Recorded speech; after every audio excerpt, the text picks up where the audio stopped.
ایران جو ہے it is in complete control of the entire situation. اچھا.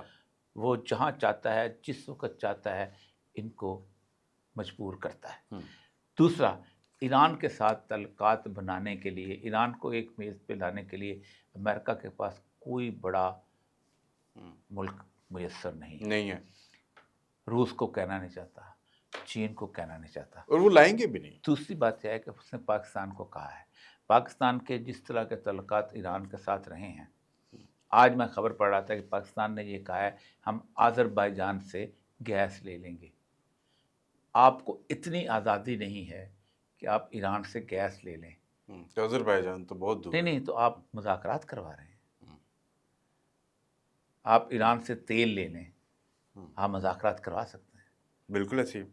چودھری آپ سے یہ کہے کہ فلاں بندے کی میری دکان سے جھگڑا ہے، وہ تو شے نہیں لینی، لیکن تو اس چیز سے خریدنا کچھ نہیں. میری دکان سے تم خریدتے رہنا ہے، لیکن اپنے تعلقات میری دکان سے خریدتے رہنا ہے، صلح بھی کرا دی، لیکن آپ میری صلح بھی کروا دو. ایسے نہیں ہوتا تھا. یہ انٹرنیشنل ڈپلومیٹک نارمز کے خلاف ہے. بنیادی طور پر ہمارے ہاں یہ تصور کر لیا گیا ہوا ہے کہ جیسے ہمارا امریکہ سانس بند کر سکتا ہے ڈالر سے روک کے، ہمارا سانس بند کر سکتا ہے آئی ایم ایف کو کہہ کے اس کو پیسے نہ دو، ویسے وہ ایران کا بھی کر سکتا ہے. ہم اسیس ہی نہیں کرتے کہ ایران ایک بالکل ڈفرینٹ پولیٹیکل، مورل اور پبلک سیٹ اپ کے اندر بن چکا ہوا ہے. وہ ایک ایسی قوم بن چکی ہوئی ہے کہ جس کے اندر ان کو آیت اللہ خامنہئی کے ساتھ اعتراض بھی ہو، وہ مولوی کے خلاف بھی ہوں، وہ مسجد جاتے بھی نہ ہوں، وہ بارگاہ جاتے بھی نہ ہوں، لیکن جب وہ بحیثیت قوم والی صورتحال بنتی ہے، آپ دیکھیں اس میں ایرانی جو ہے نا بحیثیت قوم، یہ بھی ایک غلط بات ہے. ایرانی جو ہیں وہ بنیادی طور پر کچھ 47% ایرانی جو ہیں فارسی بولتے ہیں، باقی اردو ازبک ہیں، کرد ہیں، ڈفرینٹ لینگویجز ہیں. ایران کے سینٹر میں شیعہ ہیں، ارد گرد سارے کے سارے سنی ہیں. ایک بندہ جو ہے خواہ کردوں میں ہو، بلوچوں میں، تو امریکہ کو نہیں مل سکا. وہ بحثیت کیوں؟ اس کی بنیادی وجہ میں بتاؤں. بنیادی وجہ ہوتی ہے رول آف دا لا. ٹھیک. 3 لیٹر ملتے تھے، سیما بندی کہتے ہیں اس کو، راشننگ کے، گاڑی کے پٹرول کے لیے. اچھا. اور آیت اللہ خامنہئی کو بھی 3 لیٹر ملتے تھے. اچھا گڈ. بڑا برابری پھر تو ممکن ہی نہیں. لیکن اور لوگ چوں نہیں کرتے تھے، ہم کیوں کریں؟ کالیباف بھی 3 لیٹر لیتا ہے، احمدی نژاد بھی 3 لیٹر لیتا ہے، اور آغائے رجبی بھی 3 لیٹر لیتا ہے، ہم کیوں کریں؟ کس بنیاد پہ کریں؟ یہی کیفیت ان کے یہاں ساری تھی کہ وہ انہوں نے ایک rule of law built up کیا ہوا ہے. اندازہ کریں ایران روز کو 3-4 اے آئی کی، آپ کو پتہ ہے وہ بنا کے نکالتا ہے، اور وہ جس میں ٹرمپ کے بارے میں باقی اور پھر اس کے بعد ایران کی معاشرے کے اندر آپ کبھی ان کی دیکھے جا کے رپورٹس دیکھے بی بی سی کی، باقی لوگوں کی، کہ ایرانی سوسائٹی کس طرح اس وقت ایک جک جان ہوئی ہے. سب سے پرانی سیولائزیشن ہے جی اب تک. سیولائزیشن بن یار بہیو کریں، ہم اس سے زیادہ ہیں. انڈس ویلی سیولائزیشن سب سے زیادہ ہے، لیکن اب سندھی مانو کیا چیز ہے؟ کیا ایسے مت کچھ نہیں ہوتا تھا. اس قوم کو اس نے آیت اللہ خامنہئی نے ایسے، یعنی 1979 سے لے کے یار آج تک آپ کو کہیں باہر جانے کے لیے ڈالر جو ہے نہ لیتے ہوں، آپ کو اکاؤنٹ نہ کھول سکتے ہوں، آپ کو کوئی ویزا نہ ملتا ہو، آپ کسی قسم کا کوئی تجارت نہ کر سکتے ہوں. یہ کوئی چھوٹی مسئلہ ہے جس سے وہ قوم. اور میں نے بتایا نا کہ 2007 ان کا مڈ بنتا ہے ان 47 سالوں کا. اور اس وقت مجھے یاد آیت اللہ خامنہئی کہ میں اس میں فنکشن تھا جو نا ہوتا ہے ان کا ہر سال کا جو ان کا، میں کہا 32واں آیت اللہ خامنہئی کی تقریر، ہم اس میں تھے، سارے ڈپلومیٹس کو بلایا تھا، ہم نے بیٹھے ہوئے. تو اس نے کہا کہ رشیا کا جو ہے اپنا وہ جو تھا وہ 30 سال کے بعد ڈالر آ گیا تھا، ختم ہو گیا تھا. ہمارا انقلاب ابھی تک قائم ہے. تو ایک دیکھیے انہوں نے انقلاب کو قائم رکھا ہوا ہے. بالکل. اچھا جاتے جاتے آپ بلوچستان بڑا عرصہ رہے ہیں اور آپ ایران بھی رہے ہیں.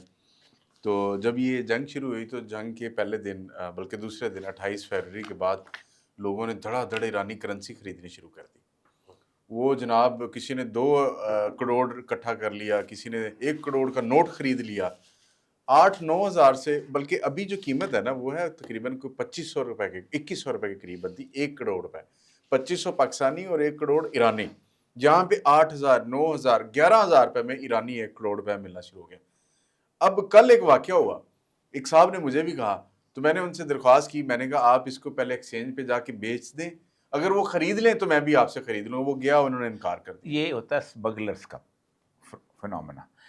وہ جو میں کہتا ہوں نا کہ دنیا پوری کے اندر جو سودی نظام ہے, آئی ایم ایف اور ورلڈ بینک کا, یہ آئی ایم ایف نہیں ہے ویسے, انٹرنیشنلی آئی ایم ایس ہے, انٹرنیشنل مانیٹری سسٹم, یہ 1944 میں آیا. ٹھیک. اس کے ساتھ پیپر کرنسی آئی, اس کو کہتے ہیں fiat and fictitious paper currency. یہ بنایا اس لیے گیا تھا کہ ہم اس کو کنٹرول کر سکیں پوری دنیا کو, ڈالر کو پیٹرو ڈالر کے ساتھ ریلیٹ کر کے. پاکستان کی شناخت ہے نا, ہم کہتے ہیں نا کہ پاکستان کے پاسپورٹ کی کوئی عزت نہیں, بکواس ہے. پاکستان کے روپے کی کوئی عزت نہیں. پاکستان کا روپیہ جو ہے دبئی میں ایکسچینج کرا کے دکھاؤ, آپ بحرین میں ایکسچینج کرا کے دکھاؤ آپ کے, لیکن بارڈر کے اوپر اسمگلر ایکسچینج کرتا ہے ایران کے بارڈر کے اوپر. افغانستان کا افغانی ہوتا تھا, زبان ایسے ہوتا تھا, افغانیوں کو ڈھیر لگے ہوتے تھے. ادھر سے کیا ہوتا تھا, آپ نے آٹا بھیجا ٹرک, افغانی پیسے لے لیے, ٹھیک ہے, انہوں نے روپے میں دے دیے آپ کو, ٹھیک ہے. اسی طرح یہ ہوتا تھا کہ آپ نے یہ لیا. اسی طرح ایران کے اندر بارڈر کے اوپر پیٹرول آتا ہے, اربوں روپے کا آتا ہے, وہ ڈالر میں نہیں ایکسچینج ہوتا, نہیں ہوتا, وہ بیسیکلی اسی کرنسی کے اندر ہوتا ہے, کیونکہ آگے جا کے بھی انہوں نے اسی میں کچھ ٹکا اگر کہہ دیں تو وہ ڈالر میں پرووائڈ کرتے.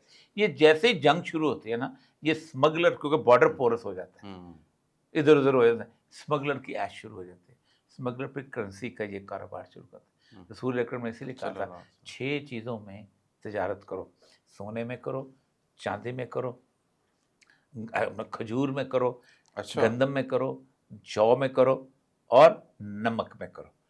وہ اس چیز میں تجارت کرو جو اگر بازار میں جا کے علیحدہ بیچو تو بک سکے. سونا بک سکتا ہے, اس کو کہتا ہے انٹرنسک ویلیو آف دا منی. یہ 1947 تک سونے اور چاندی کے سکے چلتے تھے, دنیا پوری میں چلتے تھے.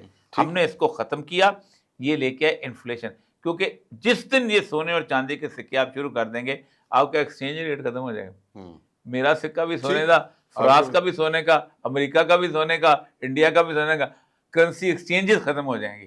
یہ بینک آف انٹرنیشنل سیٹلمنٹ ختم کر دے. آخر میں بات آپ کو بتاؤں, یہ اتنا گھٹیا سودی نظام ہے کہ نائجیریا جو ہے اس کے پاس سعودی عرب سے 1.5 گنا زیادہ کرنسی ہے, ٹھیک, اس کا روپیہ جو ہے نا کرنسی آئل ہے 1.5 گنا زیادہ, اس کی کرنسی ویک ہے. آئس لینڈ میں گھاس نہیں اگتی, اس کی کرنسی زیادہ اسٹرانگ ہے. یہ صورت بالکل ٹھیک ہے سر, بہت شکریہ آپ کے قیمتی وقت کا. ناظرین, اکثر آپ یہ سنتے ہوں گے, دیکھتے ہوں گے کہ کہا جا رہا ہے کہ جی ایران کے اندر اس ٹائم سپلٹ ہو چکا ہوا ہے, ایک طرف IRGC اور ایک طرف عباس عراقچی ہے. غالباف صاحب IRGC کے ساتھ ہیں, عباس عراقچی, مسعود پزشکیان اپنے طور پر سوچ رہے ہیں, تو وہ چاہتے ہیں کہ ٹیبل پر بیٹھیں, IRGC چاہتی ہے کہ ہم ٹیبل پر نہیں بیٹھنا چاہتے. لیکن ایک چیز بڑی واضح ہے کہ یہ فیصلہ یونینیمس ہے ان کا, کہ امریکہ پہلے بلاکڈ ختم کرے پھر ہم ڈائلاگ میں بیٹھیں گے. تو یہ یہاں سے ختم ہوگی بات کہ جی ان کے اندر سپلٹ ہے یا ڈیوائڈ ہے, وہ سارے ایک ہی جگہ پر بیٹھے ہیں, اپنے مفاد کے فیصلے کر رہے ہیں. اب ڈونلڈ ٹرمپ کو یہ سوچنا ہوگا کہ انہوں نے بلاکڈ ختم کرنی ہے اس ڈائلاگ کو کنٹینیو کرنے کے لیے, یا ان کے پاس کوئی اور آپشن ٹیبل پہ کسی طرح آتی ہے جو کہ نظر نہیں آ رہی ابھی تک سوائے جنگ کرنے کے. اجازت دیجیے, انشاءاللہ پھر ملاقات ہوگی نئی ایپیسوڈ میں. اللہ حافظ.